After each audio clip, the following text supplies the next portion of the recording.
The Russians are chess players, and Vladimir Putin is an expert in it. They say they've got a peace deal in the Ukraine, but the question is Putin just trying to rebuild his economy and then try another military adventure in the future? Well, for now, Putin's agreed to this deal, along with the leaders of Ukraine, France, and Germany. But there are still some questions about the agreement. Charlene Aaron has the story. After 17 hours of negotiations in Minsk, Ukrainian forces and pro-Russian rebels have agreed to a ceasefire. There are still questions about whether Ukraine and pro-Russian rebels have agreed on all of the terms of the peace deal. Russian President Vladimir Putin said the warring parties in the Ukrainian conflict have agreed to ceasefire beginning midnight on Saturday and a division line for withdrawing heavy weapons. He also said agreements had been signed, one declaring the ceasefire, the other to implement it. It wasn't the best night of my life, but it has been a good morning because we have managed to reach a major agreement. We had to deal with the circumstances. We had and we have been able to agree a lot of things. The first thing is a ceasefire starting at midnight on February 15th. Previous attempts at peace failed to stop the fighting. The U.S. State Department said Wednesday that a ceasefire in the region would be the first step in any peace agreement, but questioned Russia's commitment to the diplomatic effort. Despite the ongoing talks, both rebels and government troops reported fighting across eastern Ukraine. More than 5,000 people have died since April in the fighting between Ukrainian forces and Russia-backed separatists in the regions of Donetsk and Luhansk. Charlene Aaron, CBN News. Well, he's got the Crimea. He wanted those seaports. He now wants the land bridge. His desire is to take over all of Ukraine. It's just a question of time. But sanctions have bit in pretty hard. And also, it's not just the sanctions, it's the dip in the price of oil. Their economy is in the tank, and the ratings of their bonds is way down. It's in junk category. So he can't just ignore the world. But nevertheless, he's going to try again and again and again. As I mentioned before, the next target will also be Kazakhstan, so keep your eyes open. Well, in other news, both Republicans and Democrats are skeptical about President Obama's latest plan to take on ISIS in the Middle East. Wendy Griffith has that story from the CBN newsroom. Here's Wendy.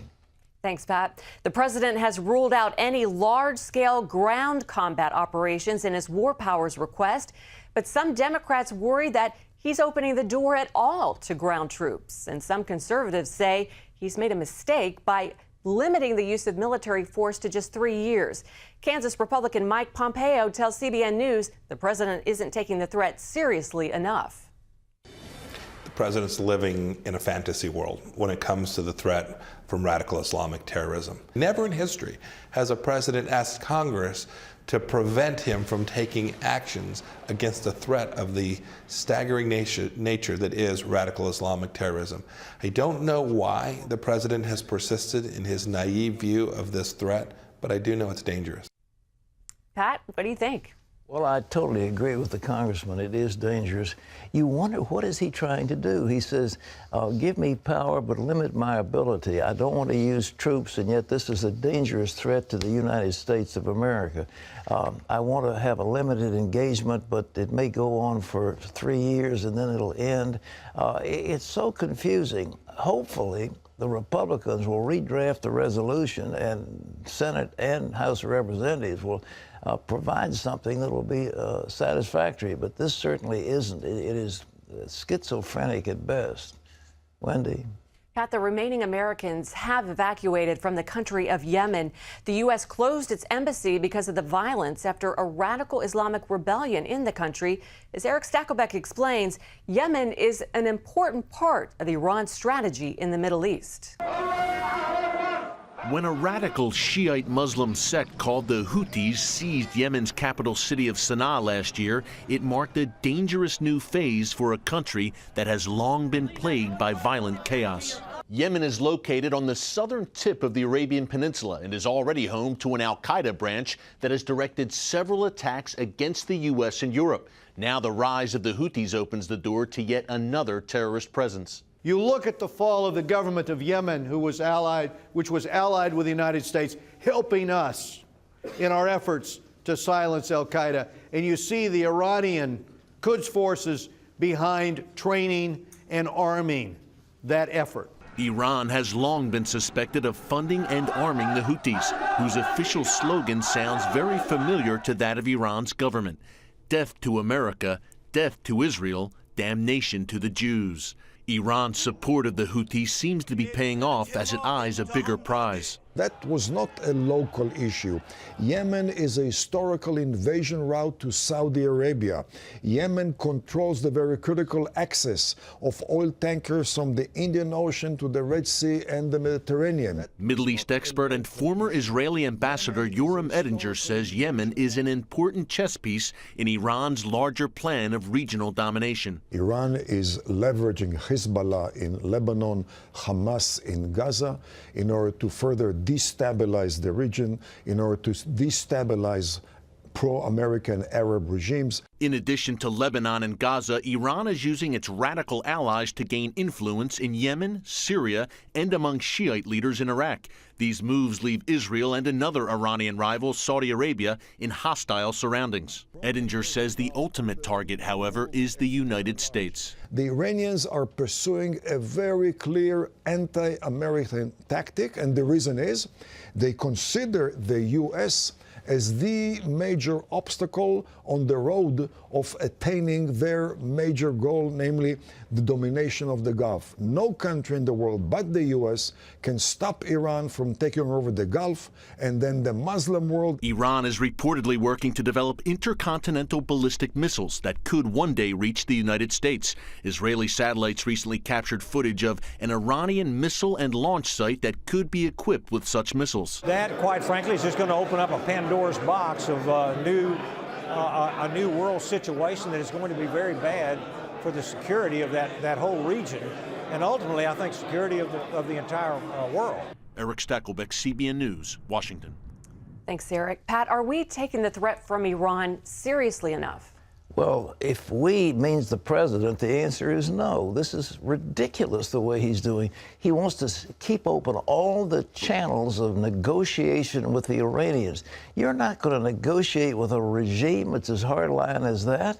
They are hardline fanatics, and they have a plan, and you can see, as Eric pointed out, the plan, how they're surrounding the Saudis.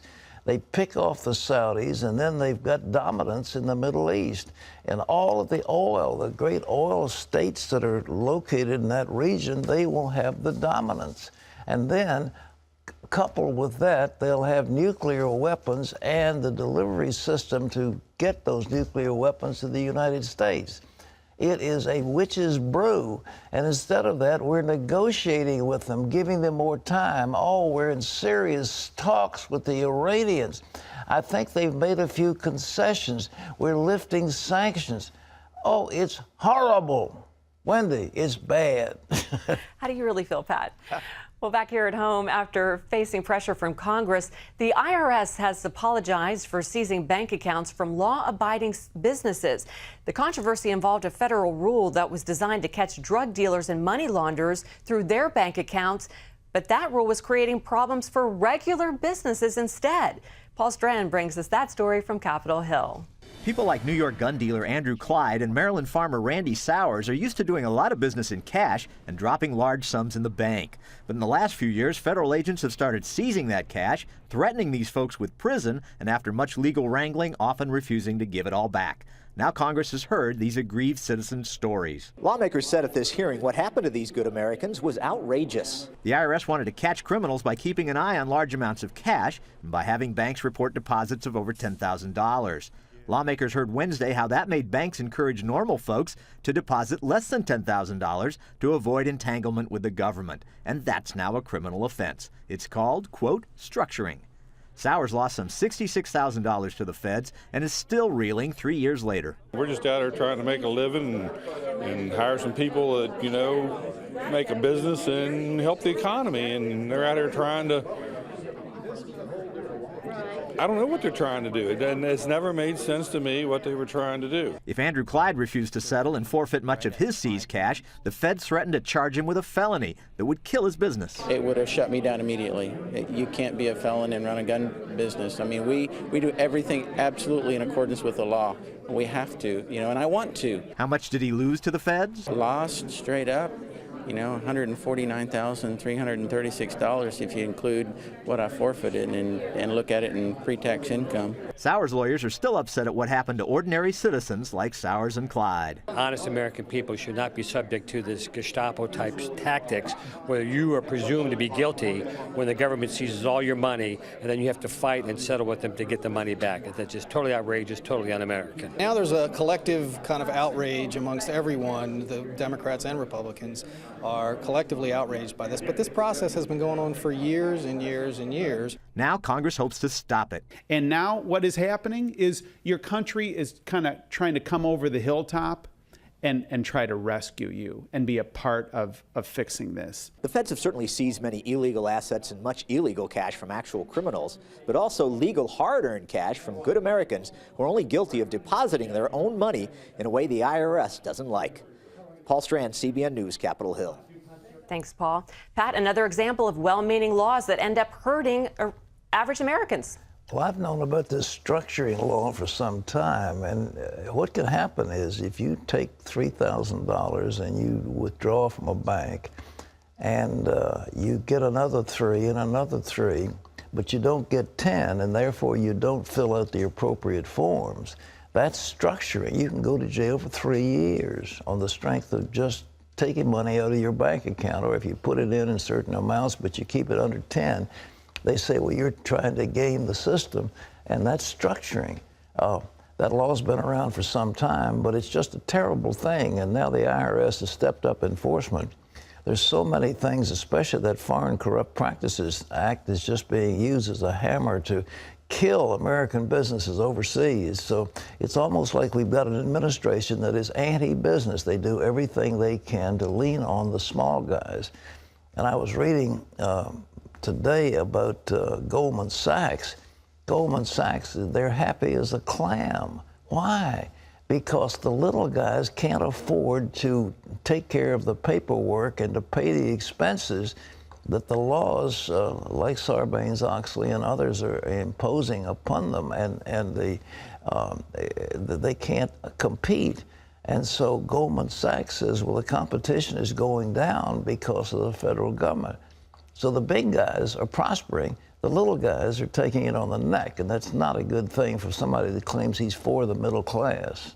A Florida high school student has been disciplined because he finished the morning announcements by saying, "God bless America." The student ad-libbed the words, which weren't a part of the approved script. Todd Starnes of Fox News reports 2 atheist students complained to the American Humanist Association and has sent a letter to Yulee High School in Nassau County. The letter said the student violated the Constitution by invoking God's name over the public address system. The principal then talked to and disciplined the student. A heavy sandstorm hit the Middle East Wednesday. It enveloped parts of Israel. The air pollution levels were the worst in 5 years. Look at that. In Jerusalem, the Dome of the Rock was barely visible through the haze. Dozens of ships also couldn't get through the Suez Canal after high winds and waves hit it.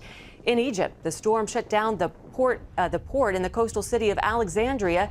High winds hit people on the streets in North Africa, and some had to walk backward to avoid getting hit in their faces. You can always get the latest from CBN News by going to our website at cbnnews.com.